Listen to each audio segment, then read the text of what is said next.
May of 1977, I went to the Madison building of the United States Library of Congress. There was no one in the building at that time. It was brand new. I was directed to a basement office where there were two guards and was admitted to the room. I thereupon found photographs, some dozen photographs, of what is unquestionably an unidentified flying object. I'd been instructed that I was to take no notes and had to leave my briefcase and all my identification outside of this room. He was white as a sheet. He says, "Did you see that?" Yeah, we all said, "Yeah, it was a nice display. What a show." He says, "We documented them on radar." And he says, "We didn't give them clearance. We just, the standing order was let them fly through the radar beam." Hey, I got 12 to 15 UFOs outside, 50 to 100 feet above me. So I asked him, I said, "What does it sound like?" He took his head mic off, held it out the van window, and said, "Here." And the same sound I heard the previous morning, except a lot more of them.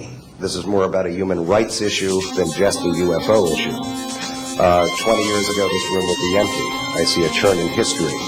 This is history in motion, but unfortunately it's history with a security classification. In 1978, on January 18th, I was going into the base. Every morning I did the briefing to the general staff, and I noticed that there are some lights off in the distance at the end of the runway now. When I got into the command post, the senior master sergeant in charge said that there's been UFOs in the pattern all night. They're on radar. The tower had seen them. They got in aircraft reports and so on. And that one had landed or crashed at Fort Dix. Ladies and gentlemen, Dr. Stephen Gould.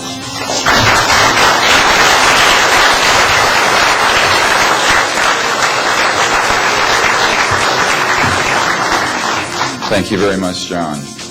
Members of the press, the American public, and people of the world. We are here today to disclose the truth about a subject that has been ridiculed and questioned, denied for at least 50 years. The men and women who are on this stage and the some 350 additional military intelligence witnesses to the so-called UFO matter and extraterrestrial intelligence can prove and will prove that we are not alone. From your standpoint as a researcher and very knowledgeable person in this field for, in some cases, decades, how do you view the political process? Do you see something, do you see a trend? Do you see the potential for the government actually revealing this information to the public in some form or fashion? Are we going toward that? Are we going away from that? Is it a good idea? Is it a bad idea? What is the political status of this issue? I think the political situation will change when everybody's a witness. Yeah. Or, if not that point, there will be some critical mass, at which point a young fellow will stand up and say, "Gee, UFOs are real." And we'll have the Emperor Has No Clothes syndrome take over, where everybody will admit, "Yeah, how about that? That's really real." And the government will admit it, but not until they see it's kicked in the rear end hard enough. I don't think the government's going to ever come forth with information that's, I presume, being withheld until we have the answer ourselves. Then they'll confirm it, more or less. I don't really think that, asking what the government should do is much of a question. I don't think that they're going to do anything. I see nothing in my experience to show that the U.S. government is willing or interested or prepared to do any kind of disclosure of the UFO topic anytime soon. But I realize at this point that it's very secret, that it was kept secret, because I asked him, "What are you going to do with this piece of information?" And he said, "We always airbrush these out before we sell them to the public." So they're pesky little creatures appearing on this photograph they wanted to get rid of. Colonel Ray Walsh from Edwards Air Force Base was visiting Mr. Rattan, saw this blueprint on the wall and registered quite a degree of shock and anger, wanted to know where the hell he got this blueprint, because there was, in fact, such a craft at that time, approximately 1994, 95, in a hangar at Edwards Air Force Base. Cover-ups go on all the time. That is the way it is done in the world of intelligence. My God, we know, for example, of the CIA's old program, MK-Ultra, which was a mind control program done in the 50s and 60s. We know about it by sheer accident, by a bunch of boxes of stuff that weren't destroyed when they should have been destroyed. It's not that hard, actually, to keep secrets. The entire Manhattan Project, you know, one of the most significant scientific events of humankind, was done in total secrecy. They blew up the bomb in North America and no one knew about it.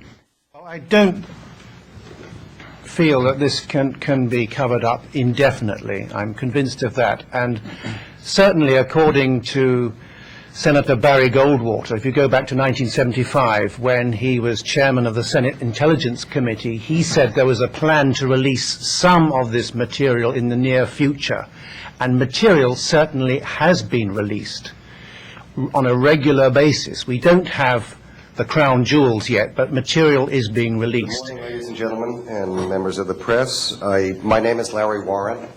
20 years ago, in 1980, I was a security specialist assigned to RAF Bentwaters, Woodbridge, NATO Air Force facilities in Suffolk, East Anglia. I had a secret security clearance. I guarded our backline nuclear weapons that were stored there at the time. I went through a portion of a 3-night UFO event where objects made incursions over our WSA, fired pencil-thin beams of light into them, and adversely affected the ordnance, possibly. These objects were on the ground on 2 different nights. Potentially there was another life form seen. This is an unpopular truth. You mean SAC is running a penetration mission? I said, no. I mean Cosmos. And he says, okay, scramble on your phone. So you pushed a button, and he pushed his, and I said, okay. And he said, what do you mean, you know, that you got a Cosmos contact? I said, we got 3 flying saucers sitting out there. And then he proceeded to put photographs down in front of me, and clearly in these photographs were structures, mushroom-shaped buildings, spherical buildings, and towers. And at that point I was very concerned because I knew we were working on compartmentalized security. He had breached security, and I was actually frightened at that moment. And I did not question him any further. I want to bring to this discussion is the general attitude among scientists, especially scientists in the aerospace industry, talking mainly about SETI and how the SETI attitudes have reflected the NASA and government position for quite some time, in that ET is maybe here, but cannot span the great distances of space in order to reach Earth.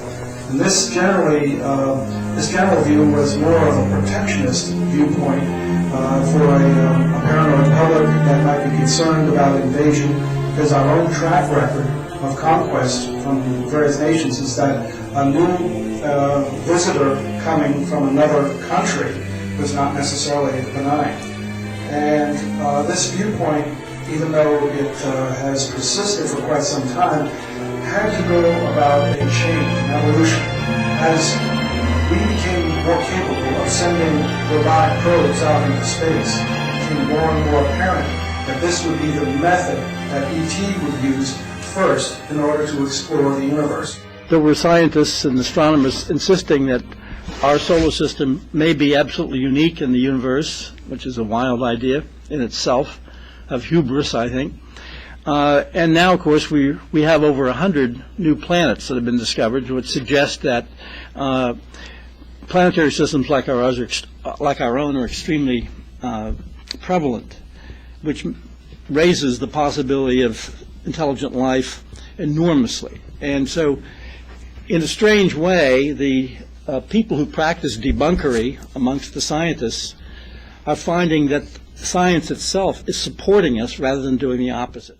In the public perception, you get local newspapers reporting this.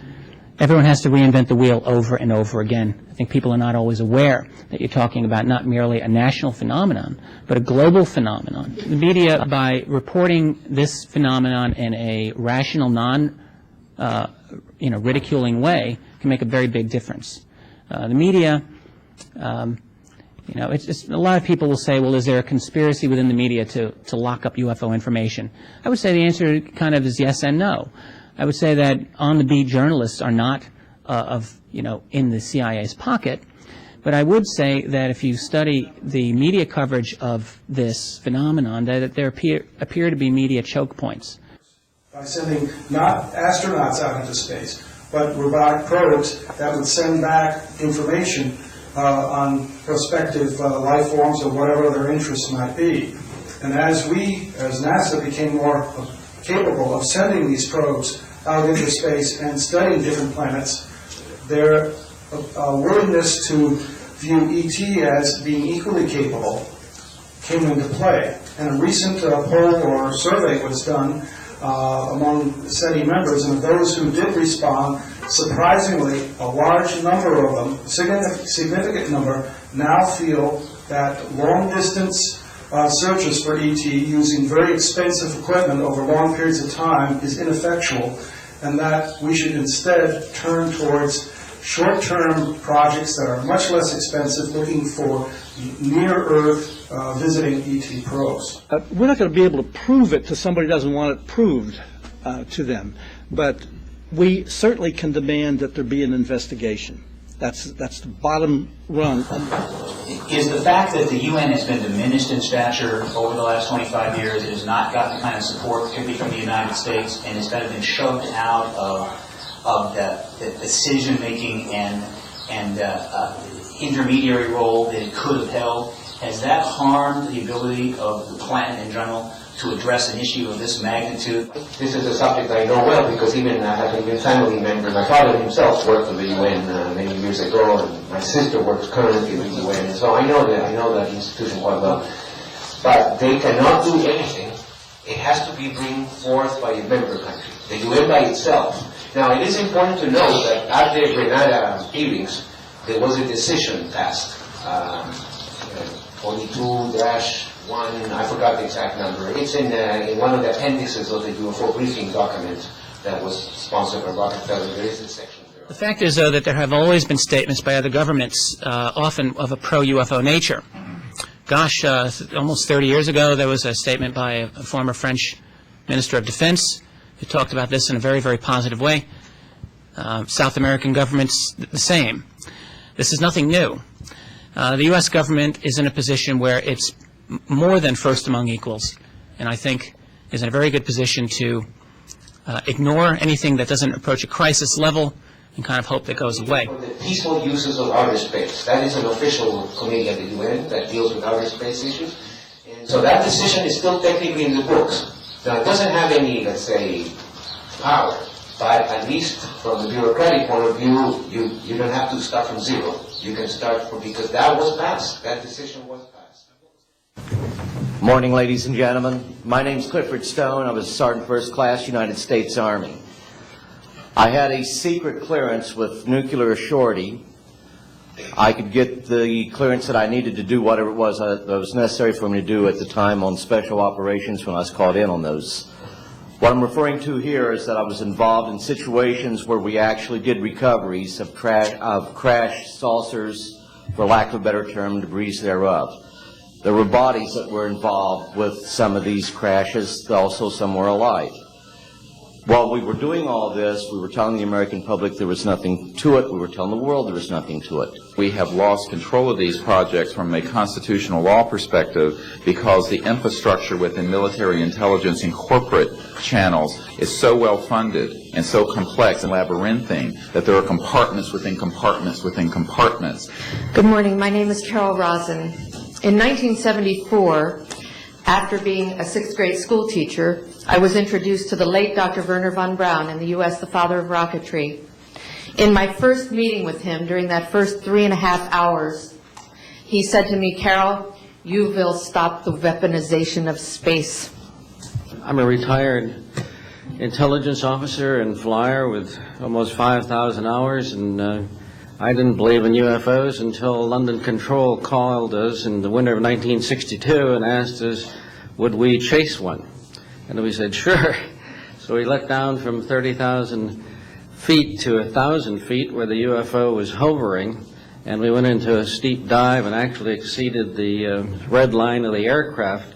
So it's kind of dangerous chasing UFOs. He said, no, you have to understand, this is February, and we have to prevent the weaponization of space because there is a lie being told to everyone. Initially, there was an appropriate national security apparatus in place in the 40s during the Truman and also Eisenhower years. By the late Eisenhower years, we have a testimony from Brigadier General Stephen Lubkin, still a practicing attorney, that by the late Eisenhower years that he had lost control of these projects primarily because of the compartmentalization. Phrases like the government really have no meaning. When they're used as if they refer to a unilateral kind of organization that makes decisions with one mind. Anyone who's familiar with Homeland Defense understands that not only compartmentalization, the necessity for operations that involve cover and deception, which also includes UFO phenomena. Anytime any part of government is secret, it runs against the interests of democracy. There has to be transparency. No individuals working for the FBI and the CIA who are dedicated Americans who love their country and who tell the truth. And we need to make sure that they're given an opportunity to be able to have their integrity protected as well. There is a lie being told to everyone that the weaponization of space is now first being based upon the evil empire, the Russians. There are many enemies, he said, against whom we're going to build this space-based weapon system. The first of whom was the Russians, which was existing at that time.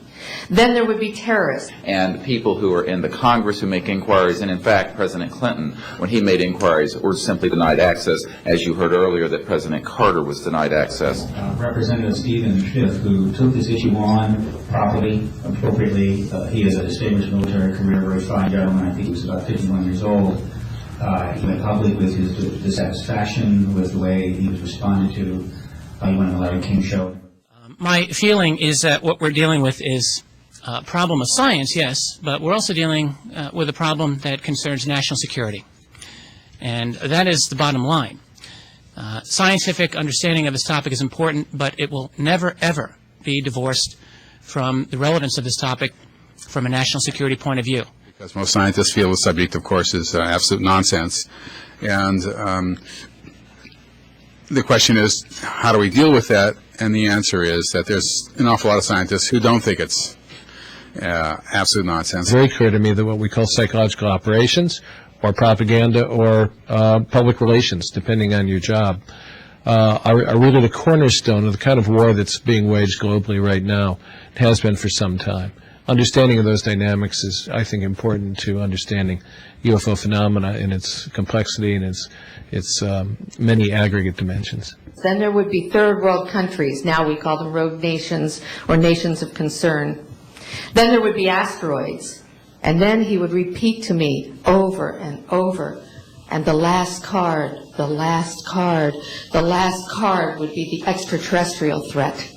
There is no evidence, I wish to emphasize, that these life forms from elsewhere are hostile towards us.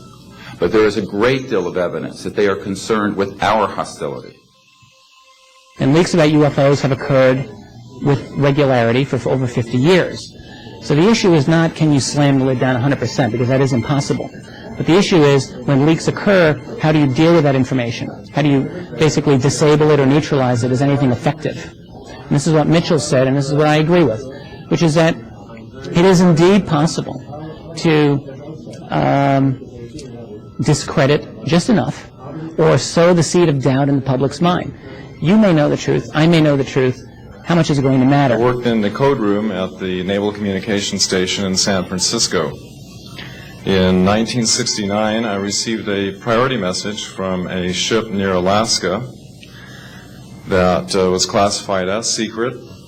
The ship reported emerging out of the ocean near port bow, a brightly glowing reddish-orange elliptical object approximately 70 feet in diameter, emerged out of the water, shot into space, traveling at about 7,000 miles per hour. This was tracked on ship's radar. Director Director of Central Intelligence, George Bush Sr. The director insisted that the president, in order to have access to this information, needed to have clearance to contact the Congressional Research Service, to contact the United States House of Representatives Science and Technology Division, to have them undertake a process to declassify this information. I would be more than honored to swear under oath that I experienced what I did. Some people know about it and then others not. I'm willing to testify before Congress that what I'm saying is true, and thank you very much.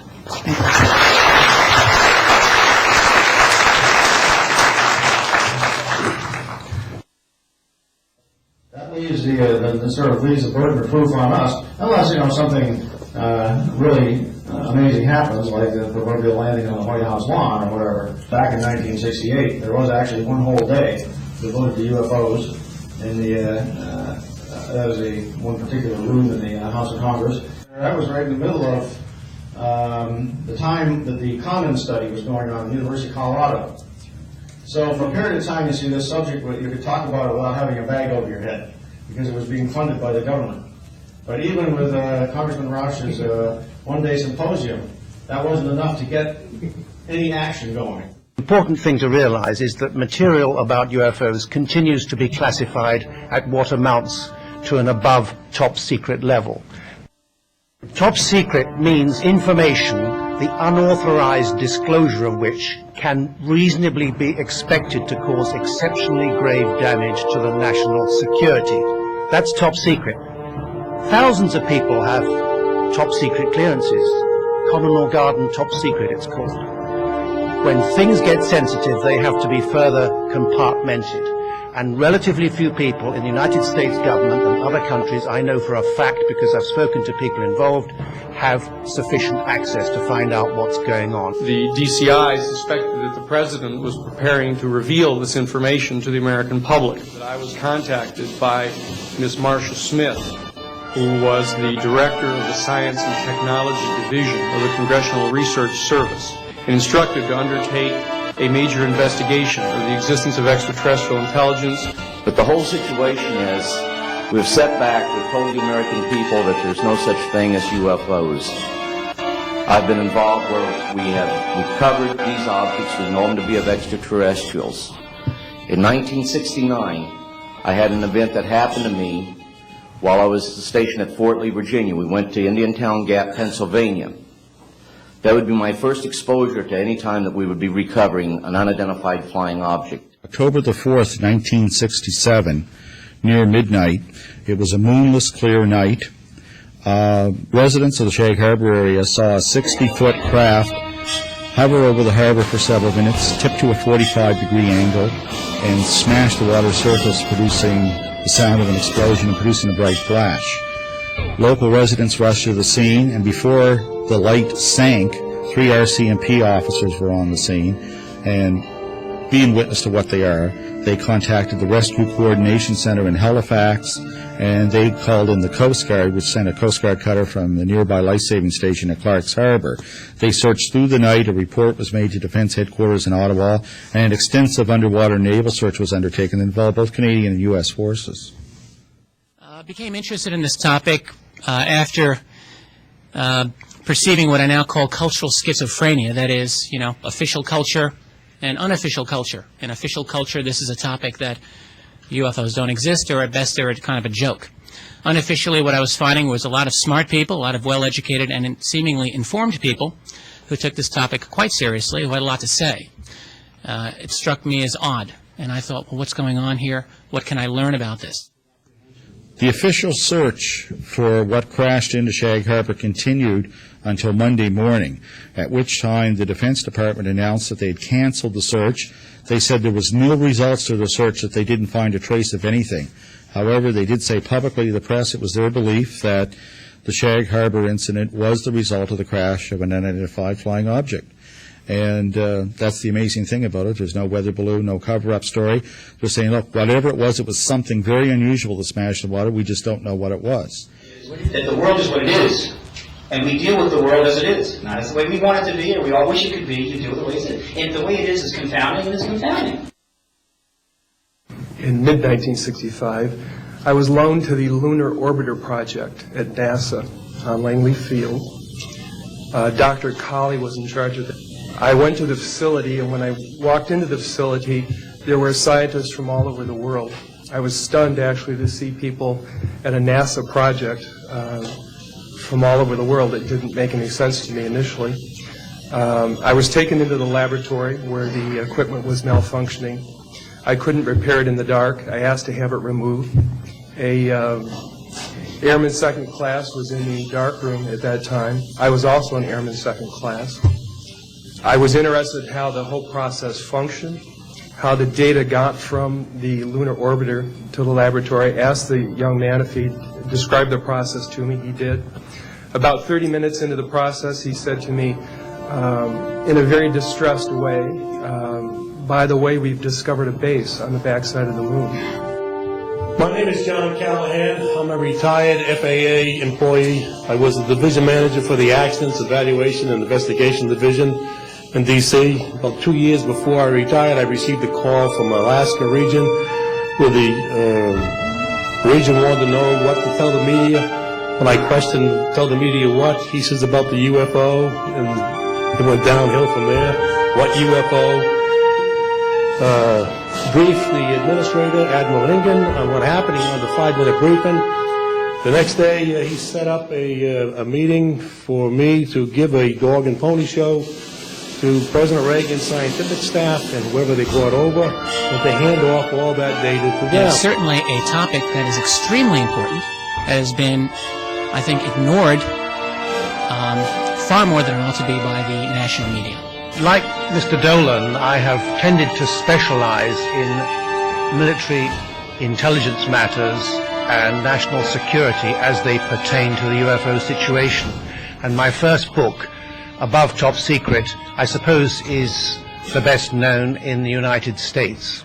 My name is Esen Şekerkarar. I am a researcher coming from Istanbul, Turkey. I know that most of you don't know about the UFO activities that are part of the globe. So on Sunday I will be talking about the latest UFO activities in Turkey, which was quite busy in the last 2 years.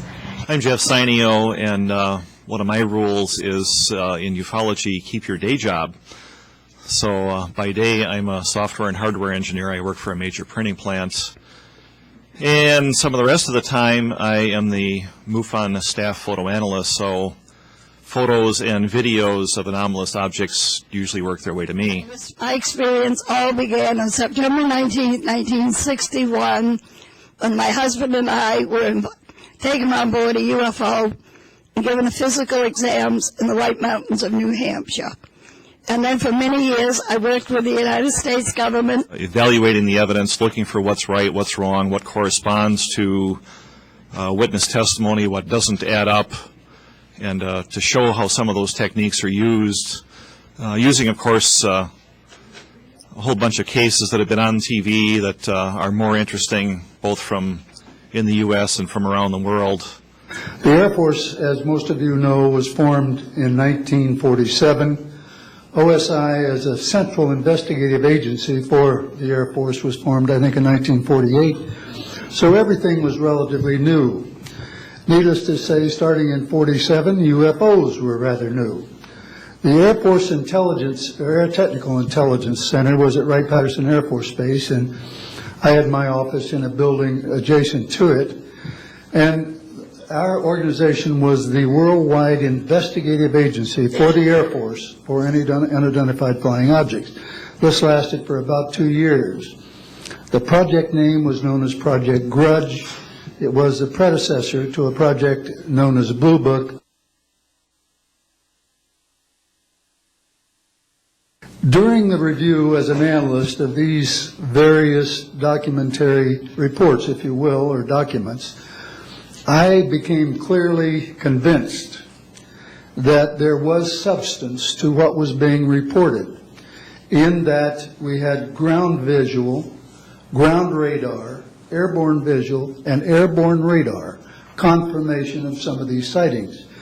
The individuals who made the sightings were everything from airline pilots, military pilots, police officers, some of the people that your lives depend upon. That in fact, if you travel around the world, which I did after he died in 1977, I met with people in over 100 countries who were friends. They didn't want to build space-based weapons. I became a space and missile defense consultant, and I worked with people around the world. I became an advisor to the People's Republic of China. They don't want to build a space-based weapon system. Should nations be forming UN charters to protect space for peaceful purposes, according to World War? Well, I support protecting space for peaceful purposes. I do not believe there should be any weapons in space. I think that the United States must participate with the world community in banning weapons from space. I have met with congressmen and senators. There is a strong interest in the subject. Some of them get involved behind closed doors. They're closely monitored, and if they get a little too serious on the subject, they're kind of taken by the hand and kind of briefed on some things to set them in the wrong direction, let's say. You can look at this political problem from an American point of view or from an international point of view. Of course, it's all connected. As far as the American point of view, I think that the dates of September 11, they caused a major setback. As far as the disclosure project itself is concerned, I think it's a good idea. The Fund for UFO Research first attempted this back in 1987, where we had the 40th anniversary of UFOs in July of 1947, had a big conference in Washington, D.C., the UFON International Conference.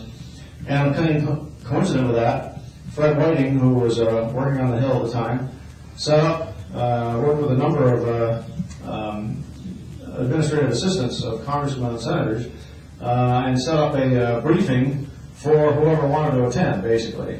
And there were, I don't know, 40, 50 AAs and other people associated. I don't think any congressman or senator actually showed up to this briefing, but we had, for several hours, I talked and a few other people talked on the history of the UFOs and what the government was doing and the government documents that have been released and so on. I think this whole situation is much bigger than the human mind sometimes can comprehend. And it's people like yourselves that have the interest and the focus to try to change the way the world thinks. We got to have enough people that will, come forward and try to do something. That morning in the FAA round room, it was either 9 or 10 o'clock, 3 men from Reagan's scientific staff, 3 CIA people, 3 FBI people, and I don't remember who the other guys were, along with all the FAA experts that I brought with me. They could decide or talk about the hardware and the software, how it worked. We put on a dog and pony show. We let them watch the video. We had all the data there. We had all the printouts that the computer put out. They got all excited over it. When it was all done, the CIA, one of the CIA men told the people they were now sworn to secrecy, that this meeting never happened and this event never happened. The reason that John Callahan did not know about Dr. McAfee's work on the subject and the other reports and studies that had been done is because he's not a UFO researcher, he wasn't a UFO buff, he didn't go to meetings, he was a public servant who eventually came forward to talk about what he knew. For those who think that these people are all UFO intriguees or deciding they want to get a little more out there with what they're doing, absolutely not the case at all.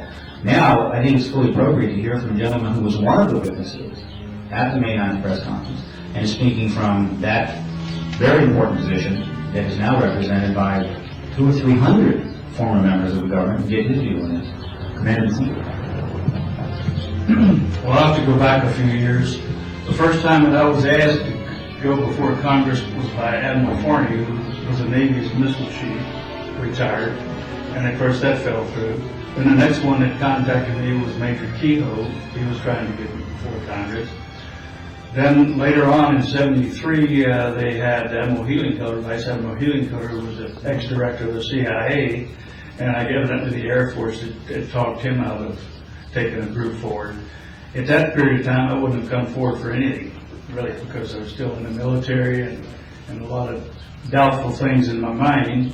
And I guess it was over in Germany that Bob Dean had decided that he was going to try to form a coalition. And then I guess in a meeting, I'm not sure of this, where Bob Dean was president, also Stephen Greer was with Lawrence Rockefeller, that Stephen Greer agreed to take this on. So when he contacted me, I said, sure, at this time I'm ready. I've got found my report in the National Archives, and I feel comfortable now that anybody can go down and get this report, so I'm not afraid to talk about it. These policies of these agencies seem to veer away from our own sense of ethics. And we know from the sorry saga of COINTELPRO, when the intelligence apparatus of this nation was focused on attacking the civil liberties of Americans who were exercising their constitutional rights. He said, go to Russia. They're considered to be the enemy. I got on a plane by myself. When I got to Russia, I had a list of people that I had read out of the newspaper. Chernenko was in office then. He was the only one I didn't get a chance to meet. They introduced me to everyone when I got there. And when I got back, I said, oh my Lord, this man is telling the truth. There is no threat. And I've been waiting until this day for 27 years. I held a top secret SCI TK clearance, and for those who know, it is slightly above top secret. I retired in 1986 as a colonel at Wright-Patterson Air Force Base in Ohio. As a young lieutenant over in Germany, at Ramstein Air Base, Germany, back in the early 60s, I was in charge of the cryptographic center. I had a top secret crypto clearance at that time, and I can clearly recall seeing a message that went through my crypto center which said that a UFO had crashed on the island of Spitsbergen, Norway, and the team of scientists were coming to investigate it. Going forward to the 1967 timeframe, I was assigned to the 28th Air Division at Great Falls, Montana, and I was the officer in charge of the communications center there. Also, I was a top secret control officer for the division. I had a crypto account. I was an account custodian, and I also passed out nuclear launch authenticators. During that time, I can recall seeing a message come through that communication center which said, basically what Bob was just got through talking about, is that a UFO was seen near the missile silos and the missiles were deactivated. There are times when they have neutralized or rendered inert the launch capabilities of intercontinental ballistic missiles. I'm convinced there's some anomalous objects flying around in our airspaces, and I think it's been going on for a long, long time, a lot longer than 1947. And I'm sure many of us here understand the history of it. But it has to be investigated. I think so. So to get to the bottom, as it were, of the UFO mystery, you've got to go through a lot of different mazes. You've got to deal with obfuscation among the human element of this, among certain groups who are privy to information and are absolutely not interested in releasing that. That's one of our biggest problems is we go to a lot of work to explain the situation, and then the media will look at it to a certain degree, and then without any really in-depth reporting on it, blow it off. In 1988, in November, a college buddy of mine, an associate by the name of Brad Sorensen, informed me that he had personally witnessed 3 flying saucers at a very large hangar at Norton Air Force Base during the course of an air show that was held on Saturday, November 12, 1988. I subsequently called my congressman from that district. My name is Don Phillips. I was in the United States Air Force and had worked with certain intelligence agencies of the United States government. Prior to joining the Air Force, I worked for the famous Lockheed Skunk Works. It turns out that the models of aircraft that we were building, as you know, were all classified, were in the deep black. The SR-71 had a predecessor. It had a special model built for the CIA, and that those models were one passenger, one pilot, special aircraft. Perhaps these aircraft had a different role once in the air, and there's strong evidence to suggest that there was a dual role in that they were monitoring some type of traffic to and from planet Earth. He says, well, this is the first time that we have recorded radar data on a UFO, and these guys are going to get all excited, drooling over all this data. I said, well, you're going to tell the public about it? And he says, no, we don't tell the public about this. It would panic the public. He says, we're going to go back and study this. The person that Boeing sent to investigate the particular missile conditions, if you will, what made them shut down, was my first manager at Boeing, Mr. Bob Kaminsky, who has since passed away. And I can recall him on different occasions. He lived close to me in Auburn, Washington. That's where I'm from. And he said, Arnie, he says, those missiles were perfectly clean. That was the result. If the government were to disclose the fundamental truth of the extraterrestrial presence next year, in the year 2003, are the American people able and prepared to absorb that information? I think the public will not be surprised if the government tomorrow say, okay, here it is. Well, that's going to happen. I believe it. But the public, I think, is perhaps ahead of the government. We're neck and neck is wonderful. Well, I'm about 50-50. I spent 50 years a veteran, as of course, back when I was first asked to talk about it, there's no doubt in my mind that nobody was ready for it. And I've experienced this up until the past 10 years, really, some of the things that I was saying. But at this point in time, I feel maybe 50% of the people would be ready for it.